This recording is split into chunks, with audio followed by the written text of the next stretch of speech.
আমি মরে গেলে কাহার শরণে আমি কি আসিব আর? আমাকে ভাবিয়া অশ্রু ঝরাবে এমন বেদনা বুকে আছে কার? আমি মরে গেলে কাহার শরণে আমি কি আসিব আর? আমাকে ভাবিয়া অশ্রু ঝরাবে এমন বেদনা বুকে আছে কার? লোহবার আশায় লোহবার আশায় বাঁধিয়া রেখেছে চলে আপন জন। আজ আমি বিদায় জানালে কাল আর রাখিবে না মনে। আজ আমি বিদায় জানালে কাল আর রাখিবে না মনে। আশা আর যাওয়া দুনিয়ার নীতি শোনো গো বন্ধুগণ। আজ আমি গেলে কাল তুমি যাবে, নিস্তার নেই কারো কার। আমি মরে গেলে কাহারো শরণে আমি কি আসিব আর? আমাকে ভাবিয়া অশ্রু ঝরাবে এমন বেদনা বুকে আছে কার? লোহবার আশায় লোহবার আশায় বাঁধিয়া রেখেছে চলে আপন জন। আজ আমি বিদায় জানালে কাল আর রাখিবে না মনে। আজ আমি বিদায় জানালে কাল আর রাখিবে না মনে। সমস্ত প্রশংসা সেই মহান আল্লাহ তাআলার জন্য, যিনি আমাদেরকে ধর্মীয় সভায় একটা কোরআন সুন্নাহর জায়গাতে আসার এবং কিছু কোরআন হাদিসের কথা শোনার ব্যবস্থা এবং সুযোগ করে দিয়েছেন। তাই আমরা আল্লাহর শুকর আদায় করে সকলে জবান খুলে বলেন আলহামদুলিল্লাহ। তারপরে পরে আমাদের প্রিয় নবী, ধর্মের গুরু জনাবে মুহাম্মদুর রাসূলুল্লাহ সাল্লাল্লাহু আলাইহি ওয়াসাল্লামের প্রতি অজস্র দুরূদ ও সালাম বর্ষিত হোক। সকলে বলি সাল্লাল্লাহু আলাইহি ওয়াসাল্লাম। আজকের সভার যোগ্যতম সভাপতি সাহেব এবং আমার সামনে বসে থাকা দিনদার পরহেজগার আব্বাজান এবং ভাইজানেরা, আমার স্টেজে বসে থাকা আল্লাহওয়ালা বান্দারা, সকলকে আমার বুক ভরা ভালোবাসা জানিয়ে আমি আলোচনা শুরু করব। শুরু করার পূর্বে কয়েকটা বিষয় আপনাদেরকে বলি। এক নম্বর কথা হলো, যে ভাইগুলা ভলেন্টিয়ার্সের দায়িত্ব আছেন, ওই ভাইদেরকে আমি অনুরোধ করে জানাবো, রাস্তাঘাটে মানুষেরা ঘোরাফেরা করছে, ওই ভাইগুলাকে মজলিসের ভিতরে এসে বসিয়ে দেন। এবং যারা আপনারা শুনবেন, একটু গুরুত্বপূর্ণ বিষয় নিয়ে আলোচনা করব, আপনারা সেটা শোনার চেষ্টা করবেন।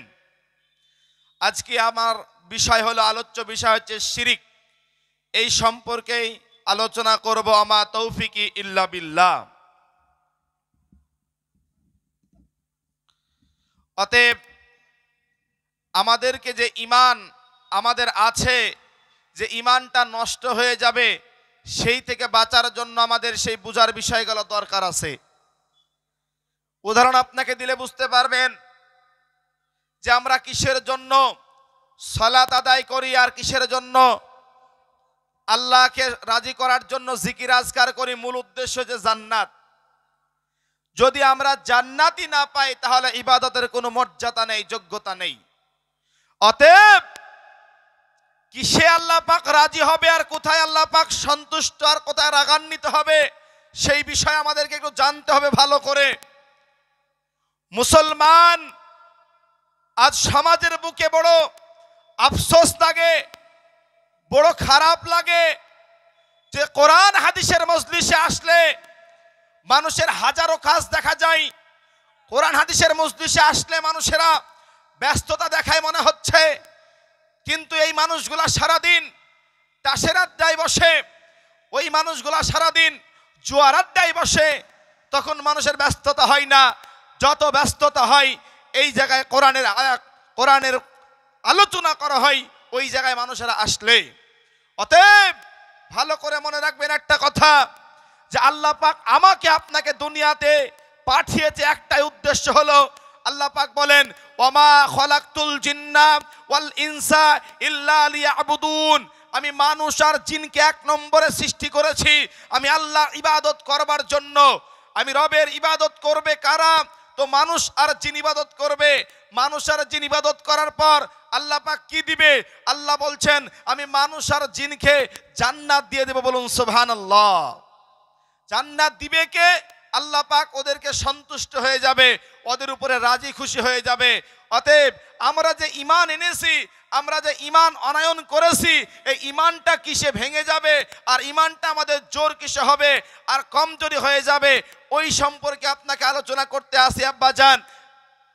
ওর জন্যই সর্বপ্রথম একটা কথা আপনাদেরকে বলি, আমরা সকলেই ওযু ভঙ্গের কারণ মোটামুটি জানি। জানেন বাপ? এই ওযু ভাঙার কারণ জানেন আপনি? নামাজ পড়েন আজ কি প্রায় 10 থেকে 15 বছর, কিন্তু আমাদের আফসোস নামাজের কটা রুকুন আমরা জানিনি, ওযু ভঙ্গের কয়টা কারণ আমরা শিখিউনি বুঝিউনি, কোনো আলেমের কাছে যে একটু জিজ্ঞেস করিনি, গোসলের কয়টা ফরজ তাও আমরা বলতে পারবো না। বলুন তো আপনি এই জীবনে কি করলেন? আপনার মতন একটা মানুষের আফসোস করা দরকার আছে। ওর জন্যই তো এই দ্বীনি মজলিসে আসা প্রয়োজন আছে আমার আপনার। কেন আপনি দ্বীনি মজলিসে বসবেন না? আল্লাহ কোরআনে বলেছে ওয়াযাক্কির ফাইন্না যিকরা তানফাউল মুমিনিন, নিশ্চয় উপদেশ দাও, উপদেশ দিলে ঈমানদারের উপকার হবে। উপদেশ দিলে ঈমানদারের উপকার হবে। আমি আপনি মনে করেছি ঈমানদার, কিন্তু আমার আপনার ঈমানটা নষ্ট হয়ে গেছে। একবার আপনারা খেয়াল করেননি, একবার আপনারা ভাবেননি কি করলে ঈমান নষ্ট হয়ে যায়। ওযু ভাঙারও যেমন কারণ আছে, নামাজ নষ্ট হয়ে যাওয়ার কারণ আছে, ঠিক ঈমান ভঙ্গেরও কারণ আছে। আছে না? না ঈমান ভঙ্গের কারণ। ঈমানের কথা বলে শিরকের ভিতরে যাব। আমরা মুসলমান ঈমানদার নিজেকে দাবি করি। ঈমান আনতে হবে 6টা জিনিসের উপরে, আপনারা জানেন অবশ্যই। যেমন আমানতু বিল্লাহি ওয়াল মালাইকাতিহি ওয়া কুতুবিহি ওয়া রাসূলিহি ওয়াল ইয়াউমিল আখিরি ওয়াল কদরি শাররিহি মিনাল্লাহি তাআলা ওয়াল বাসাল বাদাল মাউত। এই যে আমি আপনার সঙ্গে আরবিটা পড়লাম, বাংলা অনুবাদ করি। 6টা জিনিসের প্রতি যার ঈমান থাকবে, আল্লাহর নবী বলেছেন ওই ব্যক্তিকে ঈমানদার বলা হবে। বলুন তো কয়টা জিনিসের প্রতি? কথা বলবেন, কয়টা জিনিসের প্রতি? 6টা জিনিসের প্রতি। এক, আমানতু বিল্লাহি, 1 নম্বরে আল্লাহর প্রতি ঈমান, ওয়াল মালাইকাতিহি, ফেরেশতাদের প্রতি ঈমান, ও কুতুবিহি, কিতাবের প্রতি ঈমান, ও রাসূলিহি, রাসূলদের প্রতি ঈমান, ওয়াল কদরি খায়রি শাররিহি মিনাল্লাহি তাআলা, এবং কি কিয়ামতের প্রতি ঈমান এবং ভাগ্যের প্রতি ঈমান। এই 6টার প্রতি যদি আপনার ঈমান থাকে, নবীজি বললেন, তাহলে আপনাকে ঈমানদার বলা হবে। আপনি একটা ঈমানদার মানুষ। তাহলে ঈমান আনার পরেও ঈমানটা ভেঙে যায়, কিছু কিছু কাজ আছে ঈমান থাকে না। ঠিক যেমন নামাজে যদি কেউ কথা বলে নামাজ ভেঙে যায়, নামাজ হবে না। ওযুতে যদি কেউ প্রস্রাব পায়খানা করে ওযু নষ্ট হয়ে যায়, ওযু থাকবে না। ঠিক এমন কিছু কাজ আছে যে ঈমানটা ভেঙে যায়, ঈমান আর থাকে না। ওই কাজগুলা কি একটু আপনাদের সামনে আলোচনা করব, বেশি হয়তো আলোচনা করতে পারবো না। অনেক বিস্তারিত যে ঈমান ভঙ্গের কারণ সম্পর্কে আব্দুল্লাহ ইবনে ওয়াহাব রাহমাতুল্লাহ আলাইহি প্রায় 10টা আলোচনা করেছেন ঈমান ভঙ্গের কারণ। সর্বপ্রথম বলেছেন যে ব্যক্তি আল্লাহর সাথে কাউকে শরীক স্থাপন করে, তার লা ইলাহা ইল্লাল্লাহ থাকে না, ওই ব্যক্তির লা ইলাহা ইল্লাল্লাহ কেটে যায়, ওর ঈমান থাকে না। তাহলে শরীয়তে যে ব্যক্তি আল্লাহর সাথে কাউকে শরীক স্থাপন করবে, ওই ব্যক্তির ঈমান থাকবে না, লা ইলাহা ইল্লাল্লাহ থাকে না, লা ইলাহা ইল্লাল্লাহ কেটে যায়, ঈমান কখনো ওই ব্যক্তির আনায়ন হয় না। ওই ব্যক্তি ঈমান আনার পরেও বেঈমান হয়ে কবরে যাবে। আমি আপনি কিন্তু বুঝিনি, মনে করেছি একেবারে মানে বেহুশের মতন, পাগলের মতন ঘুরে বেড়াচ্ছি, যে ঈমান আর আমলের কোথাও খোঁজ নেই। আজকে বলুন তো, যে গোটা লোক বসে আছেন, আমার আলোচ্য বিষয় কি বললাম বলুন? শিরিক। মুখস্থ করতে হবে আমার আলোচনা। যতটুকুন আলোচনা শ্রবণ করবেন, অন্তত যদি 5টা কথা না হোক 1টা কথা মানেন, কিয়ামতের ময়দানে বেঁচে যাবেন। কারণ কি জানেন? একটাই কথা আপনাদেরকে বলি, আলোচনা মানুষকে করতে হবে ইখলাসের নিয়তে, লিল্লাহিয়ার নিয়তে, আল্লাহকে সন্তুষ্ট করার জন্য। যদি আপনি আল্লাহকে সন্তুষ্ট করার জন্য ইবাদত করতে পারেন, আমি বলি আল্লাহি, আল্লাহর কসম করে বলি যে আজকে যদি আপনি আপনার আমলে যদি আল্লাহ একটা আমলে যদি সন্তুষ্ট হয়ে যায়, একটা আমলের বিনিময়ে আল্লাহ আপনাকে জান্নাত দিবে। বলুন সুবহানাল্লাহ। আল্লাহর কাছে ইবাদতলি কেউ জান্নাত পাবে না। আল্লাহর কাছে কেউ ইবাদতলি জান্নাত যেতে পারবে না। জান্নাত পাবে আল্লাহর দয়ায়, জান্নাত পাবে আল্লাহর রহমতে। অতএব আমরা জান্নাতে যাব, আশা রাখবো একটা কথা, যে আল্লাহর দয়া আমাদের উপরে যেন হয়, এই নিয়তে আমাদেরকে আমল করতে হবে। বলছিলাম শিরিক, এই শিরিক কাকে বলে? শিরিক কি কি? শিরিক কত প্রকার? শিরিক মানে হলো অংশীদার স্থাপন করা, ভাগাভাগি করা। উদাহরণ দিই, আপনার আব্বা মরে যাওয়ার পর আপনারা 5 ভাই বোন, বলুন তো আপনার বাপের সম্পত্তিগুলা আপনার ভাই বোনেরা ভাগ পাবে কি পাবে না? ওরা অংশীদার, অবশ্যই পাবে। তো এই যে অংশীদার স্থাপন করলেন, এইটাকে আরবিতে বলা হয় শিরিক। বলুন তো আল্লাহর কোনো অংশীদার আছে? আল্লাহর কোনো অংশীদার আছে? আল্লাহ হচ্ছে ওয়াহদাহু লা শারিকা লাহ, আল্লাহ এক এবং অদ্বিতীয়। আল্লাহর পরিচয় আল্লাহ নিজেই দিয়েছেন।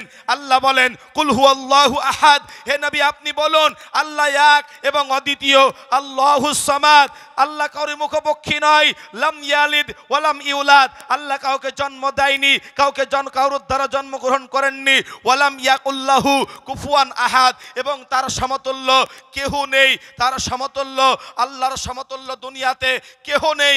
অতএব আল্লাহ হলো এক, আল্লাহ হলো অদ্বিতীয়। আল্লাহর পরিচয় আল্লাহ সূরা ইখলাসের ভিতর দিয়েছে। মাত্র 4টি আয়াত আছে।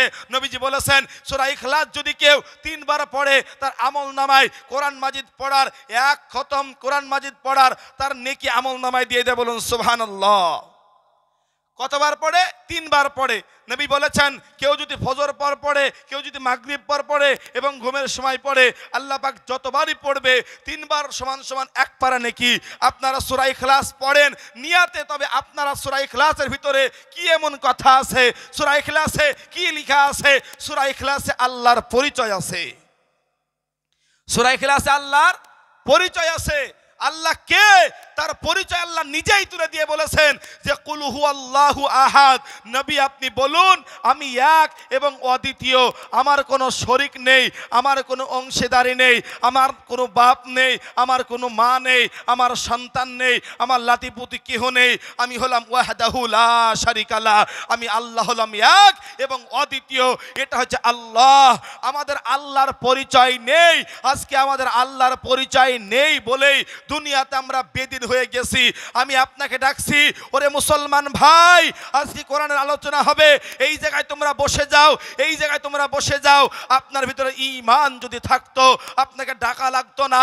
কোরআনের আলোচনা শুনলে আপনি যেমন একটা মধুর মাছি যেমন প্রায় 1 কিলোমিটার 2 কিলোমিটার দূরে চলে যায় কি আনতে, সামান্য একটু মধুলে আসার জন্য বাসা থেকে 1 কিলোমিটার 2 কিলোমিটার চলে যায়। এটা একটা মধুর মাছি জানে কোথায় মধু আছে, কোন ফুলে মধু আছে, মধু সংগ্রহ করার জন্য বাসা থেকে চলে যায়, কিলোমিটার দূরে চলে যায়, কিন্তু ওই মধুটা বুঝেছে যে কোথায় মধু পাওয়া যাবে। কিন্তু মুসলমান আজকে ওর ভিতরে ঈমান যদি থাকতো, ঈমানের মধু লিয়ার জন্য তারা ছুটে ছুটে চলে আসতো। এই রকম মজলিসের ভিতরে আমরা দেখতে পাই, মুহাদ্দিসদের জীবনী পড়ে দেখতে পাই, ইমাম বুখারী আলাইহি রাহমা তিনি ঘন্টার পর ঘন্টা হেঁটে চলতেন একটা হাদিস সংগ্রহ করার জন্য। ইমাম মুসলিম রাহমাতুল্লাহি আলাইহি ঘন্টার পর ঘন্টা চলে যেত, রাতের পর রাত চলে যেত একটা হাদিস সংগ্রহ করার জন্য। ইমামে আজম আবু হানিফা রাহমাতুল্লাহি আলাইহি একটা হাদিস অধ্যয়ন করার জন্য দিনের পর দিন চলে যেত। আজকে আমরা বাড়ির ভিতর থেকে সামান্য প্যান্ডেল এসে বসতে পারছি না। হতভাগা মুসলমান, আপনি মনে করেছেন মুসলমানদের কালে এমনি এমনি ছেড়ে দিবে? কখনো এই কথা ভাববেন না। হিসাব আপনাকে একদিন দিতে হবে, কিয়ামতের ময়দানে আপনাকে উঠতে হবে। বলছিলাম আল্লাহর সাথে যদি আপনি শিরিক করেন কি কি ক্ষতি হবে, আর আপনি শিরিক না না করলে কি উপকার হবে ওই সম্পর্কে আলোচনা হবে। অতএব শিরিক মানে হচ্ছে অংশীদার স্থাপন করা, আল্লাহর সাথে কাউকে শরীক স্থাপন করা। এই শিরিক করলে মানুষের তিনটা ক্ষতি হয়। বলুন তো কয়টা ক্ষতি হয়? তিনটা ক্ষতি হয়। এক নম্বরে যদি কেউ শিরিক করে, আল্লাহ পাক নিজে বলেছেন সূরা মায়েদা আয়াত নম্বর 72, আল্লাহ বলেন ইন্নাহু মাই শিরিক বিল্লাহ ফাকাদ হাররামাল্লাহু আলাইহিল জান্নাহ। যারা আল্লাহর সাথে কাউকে শরীক স্থাপন করে ওর জন্য নির্দিষ্ট একেবারে আল্লাহ পাক ইন্না শব্দ ব্যবহার করেছে, অতএব নিশ্চয় জাহান্নামে যাবে। নিশ্চয় ওই ব্যক্তি জাহান্নামে যাবে। কোন ব্যক্তি জাহান্নামে যাবে? ইন্নাহু মাই ইশরিক বিল্লাহ ফাকাদ হাররামাল্লাহু আলাইহিল জান্নাহ। যে ব্যক্তি আল্লাহর সাথে কাউকে শরীক স্থাপন করবে, আল্লাহ বলেন ওর জন্য আমি আল্লাহ জান্নাতকে হারাম ঘোষণা করেছি। শিরিক করলে তিনটা ক্ষতি হবে ভয়াবহ। শিরিক করলে তিনটা ক্ষতি হবে। এক, আপনি যদি মারা যান আর মারা যাওয়ার পর যদি আল্লাহ রব্বুল আলামিনের কাছে অনেক পাপ নিয়ে মরেছেন, কিন্তু শিরিকের মতো জঘন্য পাপ নিয়ে আপনি মরেননি, আল্লাহ বলেন কাল কিয়ামতের ময়দানে, যারা হাসরের ময়দানে মানুষগুলো একত্রিত হবে, হওয়ার পর আদম সন্তানকে বলবে, হে ইবনে আদম, এ আদমের সন্তানেরা, তোমার পাপ যত আমি আল্লাহর ক্ষমা তত, তোমার পাপ যত আমি রবের ক্ষমা তত। তোমার পাপ যদি হতে হতে এই জমিন থেকে আসমান থেকে যাই, বান্দা শুনে রাখো, আমি আল্লাহ বললাম, আমি আল্লাহর ইজ্জতের কসম খেয়ে বলি, তোমার আমল নামায় যদি শিরিকের মতো গোড়া না থাকে, আমি আল্লাহ ওয়ালা উবালি, আমি আল্লাহ পরোয়া করি না তুমি কত বড় পাপী, আমি আল্লাহ পরোয়া করি না তুমি কত বড় পাপী, তোমার পাপ আমি আল্লাহ ক্ষমা করে দিব। জোরে বলুন সুবহানাল্লাহ। তাহলে শিরিক না করে মারা গেলে আল্লাহ একদিন ক্ষমা করতে পারে, কিন্তু শিরিক যদি কেউ করে মারা যায় বিনা তওবায়, তওবা করেনি, শিরিক করেছে কিন্তু এই হালাতে মারা গিয়েছে, আল্লাহ বলেন ওই ব্যক্তির জন্য আমি আল্লাহ জান্নাতকে হারাম ঘোষণা করেছি। অতএব ওই ব্যক্তি জান্নাতে কোনোদিন যাবে না। এইখানে আপনাকে একটা আকীদা সম্পর্কে কথা বলি, যে আমাদের মুসলমান উম্মার ভিতরে বলুন তো দল কয়টা আছে? কে পারবে? হাত তুলুন। মুসলমানদের ভিতরে দল কয়টা আছে? পারবেন না? হ্যাঁ, আল্লাহর নবী বলেছেন আমার উম্মতের ভিতরে ৭৩টা দল আছে। কয়টা দল আছে নবীর উম্মতের ভিতরে? ৭৩টা দল আছে। নবীজি বলেছেন ইহুদিরা ৭২ ফিরকায় বিভক্ত হয়েছে, খ্রিস্টানেরা তারা ৭১ ফিরকায় বিভক্ত হয়েছে, আর আমার উম্মত এরা ৭৩ দলে বিভক্ত হয়ে যাবে। সাহাবেরা জিজ্ঞেস করল আল্লাহর নবী কোন দলটা জান্নাতে যাবে? আল্লাহর নবী কোন মানুষ জান্নাতে যাবে? আল্লাহর নবী কোন দলের নাম বললেন না। আল্লাহর নবী বললেন ইল্লা বিল্লাতান ওয়াহিদাতা, একটা দল জান্নাতে যাবে। ওই দলটা কে? নবীজি বললেন মা আনা আলাইহি ওয়া সাহাবিহি, আমি এবং আমার সাহাবারা যে রাস্তায় আছে ওই রাস্তায় যারা থাকবে ওরাই হবে সেই জান্নাতি দল। জোরে বলুন সুবহানাল্লাহ। ওই দল জান্নাতে যাবে। ও দুনিয়ার মুসলমান, কোন মানুষের যদি বিশ্বাস করুন সমাজের বুকে ফিতনার কথা যদি বলতে যাই রাত পুড়ে যাবে। একটা ছোট্ট ফিতনার কথা বলি, আমাদের সমাজে নতুন করে ফিতনা বেরিয়েছে, কি জানেন? কাদিয়ানি। কি বলুন? আমরা তো মনে মনে ভাবছি এখানে আমরা বসে আছি, শুধু মসজিদে যে আল্লাহ আল্লাহ করলে হবে না, একটু জ্ঞান রাখতে হবে। এই কাদিয়ানি যারা নিজেকে কাদিয়ানি দাবি করেছে, এরা আল্লাহর নবীকে মুহাম্মদ সাল্লাল্লাহু আলাইহি ওয়াসাল্লামকে শেষ নবী মানে না। শেষ নবী মানে না। কাকে মানে? গোলাম আহমদ মির্জা কাদিয়ানি, ওকে নবী বলে মানে। ওরা বলে ও আমাদের নবী। আপনাকে বলি এ দুগাছির মুসলমান, আজকে এইখান থেকে ঘোষণা করে দিয়ে গেলাম, কোন কাদিয়ানি যদি আপনার সামনে আসে আমি এইখানে সাচ্চা করে প্রমাণ করে দিয়ে ছাড়বো কাদিয়ানিরা কাফের কাফের কাফের। কাদিয়ানিকে যদি কেউ কাফের না বলে ওরাও কাফের হয়ে মরবে। ঠিক কাদিয়ানিদের একটা দল যারা নিজেকে শাকিল বিন হানিফের অনুসারী দাবি করেছে, আপনারা হয়তো অবগত আছেন, শুনেছেন। বাংলাদেশের মুসলমান সমাজ মনে রাখবেন, এই কাদিয়ানির অনুসরণ করা এই শাকিল বিন হানিফকে মানা কিছু লোক আছে, ওই শাকিল বিন হানিফ এরাও আল্লাহর নবীকে মানে না, এরাও এক প্রকারে কাফের, এরা নিঃসন্দেহে কাফের। এদের সন্তানের সঙ্গে বিবাহ দেওয়া জায়েজ নাই, এদের মেয়ের সঙ্গে বিবাহ দেওয়া যাবে না, এরা মুরগি জবাই করলে ওই মুরগির গোশত পর্যন্ত খাওয়া যাবে না। ওরা হচ্ছে শাকিল বিন হানিফের অনুসরণ, যারা ঈসা নবীকে দাবি করেছে যে ঈসা নবী দুনিয়াতে চলে এসেছে। আচ্ছা, এই ফিতনার কথা আপনারা শুনেছেন? আচ্ছা, শুনেননি কথা? ঈসা নবী দলের লোক কিছু আছে না সমাজে? এই সুবরাজপুরে কিছু লোক আছে যারা ঈসা নবীকে মেনেছে। ওরা মনে করেছে গুজরাটে ঈসা নবী চলে এসেছে, তাই ওরা মেনে নিয়েছে। এসেছে, আপনাকে তারা আসবে, টুপি আছে, দাড়ি আছে, লেবাস দিয়ে মনে হবে জান্নাত থেকে পালিয়ে এসেছে, কিন্তু আকীদা নাই, বিশ্বাস নাই। কি হবে ঈমান দিয়ে বলুন? লেবাস দিয়ে জান্নাত পাওয়া যাবে না। লেবাস যদি হতো জান্নাত যাওয়ার উৎস, কবিগুরু রবীন্দ্রনাথ ঠাকুরের দাড়ি তো আপনারা দেখেছেন, বড় বড় আছে না নাই? ওই দাড়ি থাকার কারণে কোনোদিন কি জান্নাত পাবে? ও কোনোদিন জান্নাত পাবে না। মুশরিক জওহরলাল নেহরু নাম শুনেছেন, সব সময় টুপি পরে থাকতো, দেখেননি ছবিতে? সব সময় টুপি পরে থাকতো। এই টুপি নিয়ে যদি জান্নাত যাবে, ও জান্নাত পাবে? আসলে তো জান্নাত যেতে গেলে আমল ভি জান্নাত নয়, ঈমান ফিল জান্নাত। যার ঈমান আছে ওর জান্নাত আছে, যার ঈমান নেই ওর জান্নাত নেই। ঈমান থাকবে কোথায়? আল্লাহর নবী একদিন মসজিদে খুতবা দিতে যেয়ে বললেন, আত-তাকওয়া হাহুনা, আত-তাকওয়া হাহুনা। ঈমান থাকে এই অন্তরে, ঈমান থাকে অন্তরে। যার ভিতরে ঈমান থাকবে ওটা আমলে প্রকাশ পাবে। অতএব আমি আপনি কোথায় কোন ফিতনা বেরোচ্ছে ওই দিকে খেয়াল রাখতে হবে। বলছিলাম আল্লাহর নবী বলেছেন যে আমাদেরকে দুনিয়া আখেরাতে, বলুন তো, যারা আমি যে কথাটা বলতে চাইলাম যে যদি কেউ শিরিক করে, আল্লাহর সাথে শিরিক করে মারা যায়, ওই ব্যক্তি কোনোদিন জান্নাতে যাবে না। যদি কেউ শিরিক না করে মারা যায়, ওই ব্যক্তি একদিন আল্লাহর জান্নাতে যাবে, ওই ব্যক্তি আল্লাহর জান্নাতে একদিন পৌঁছাবে। তবে একদল লোক আছে যারা বলে যে কাবিরা গুনাহ করলে মানুষ মুসলমান হয়ে যায়। আপনারা হয়তো জানেন না, কত দলের নাম বলবো বলুন? শিয়া, খারেজি, মুরজিয়া, কাদেরিয়া আছে না নাই, বেরেলভি, এগুলো সব গোষ্ঠী, একটা দল। এরা ইসলামকে ধ্বংস করার জন্য দুনিয়াতে নেমেছে। অতএব আমাদের মুসলমানদের আকীদা কি? আমাদের আকীদা হলো যে একজন কাবিরা গুনাহগার কারণে ওয়ালা যদি মারা যায়, ওই ব্যক্তি কখনো জাহান্নাম থেকে পুড়ে শিরিক না করে মারা গেলে, মনে করবেন শিরিক যদি কেউ করে মারা যায় ও তো জাহান্নামে। তবে শিরিক ব্যতীত অন্যান্য পাপ যদি তার হয়ে যায় আর ও যদি জাহান্নামে চলে যায়, আল্লাহ পাকের দয়াতে কোনো না কোনো একদিন ওই ব্যক্তিকে আল্লাহ জান্নাত দিবে। জোরে বলুন সুবহানাল্লাহ। তাহলে যারা শিরিক করবে, এক নম্বর ক্ষতি কি? ওর জন্য জাহান্নাম নিশ্চিত। দুই নম্বর ক্ষতি, আল্লাহ বলেন মুহাম্মদ সাল্লাল্লাহু আলাইহি ওয়াসাল্লামকে আল্লাহ তাআলা বলেন, নবী আপনি মানুষগুলোকে জানিয়ে দেন। কি নবী? এক নম্বর, যদি আপনিও শিরিক করেন তাহলে আপনার পূর্বেকার আমলও বাতিল হয়ে যাবে। আপনিও যদি শিরিক করেন আপনার পূর্বেকার আমল বাতিল হয়ে যাবে। আল্লাহর নবীকে আল্লাহ পাক জানিয়ে দিলেন।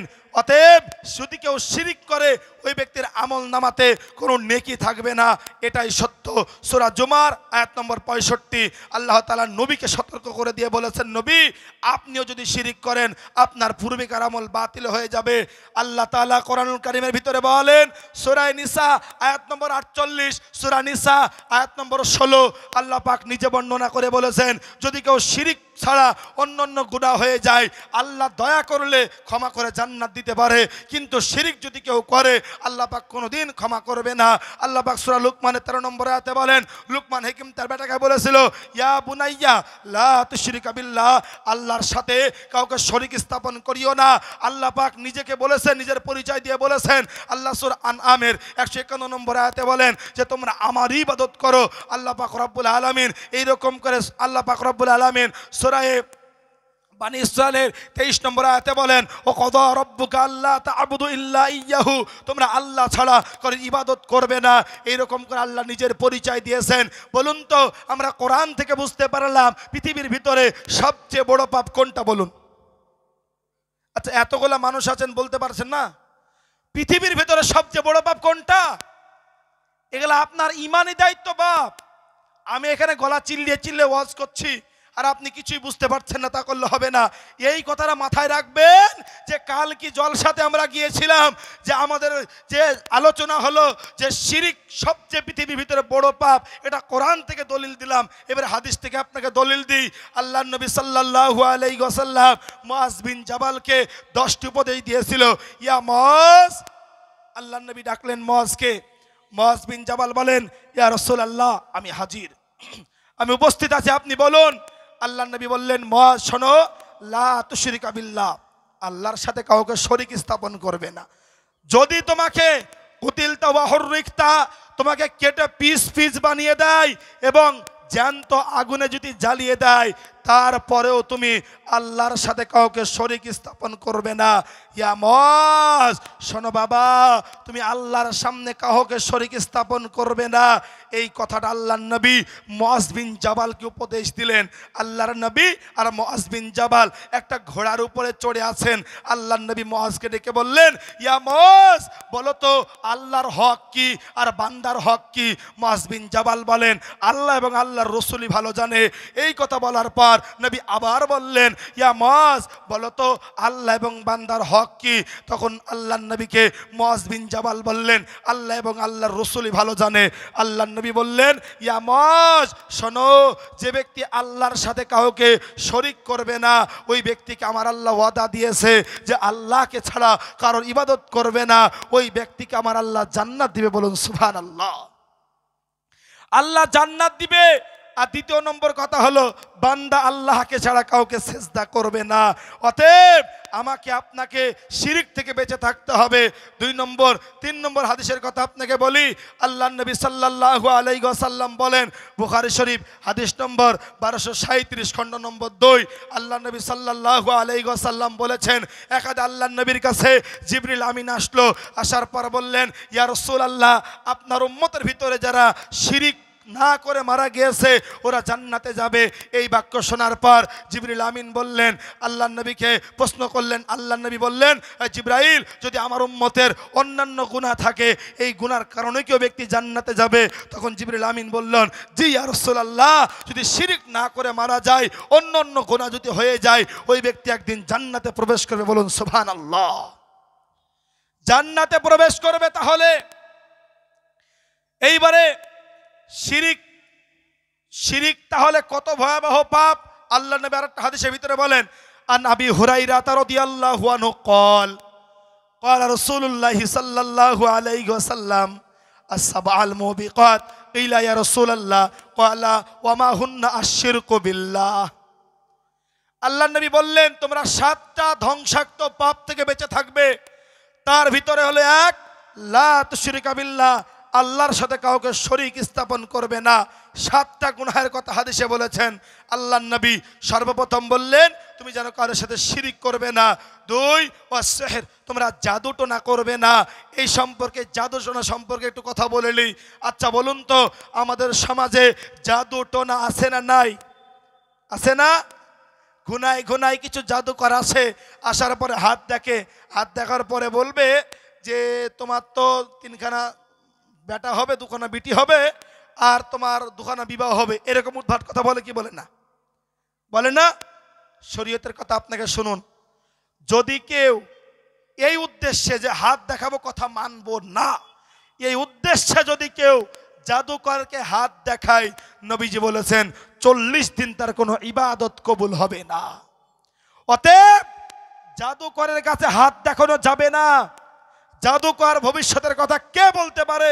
সূরা লুকমানে 35 নম্বর আয়াতে আল্লাহ পাক বলেছেন, গায়বের মালিক শুধু আল্লাহ, আলিমুল গায়ব, গায়বের অদৃশ্যের খবর আল্লাহ ছাড়া কেউ জানে না।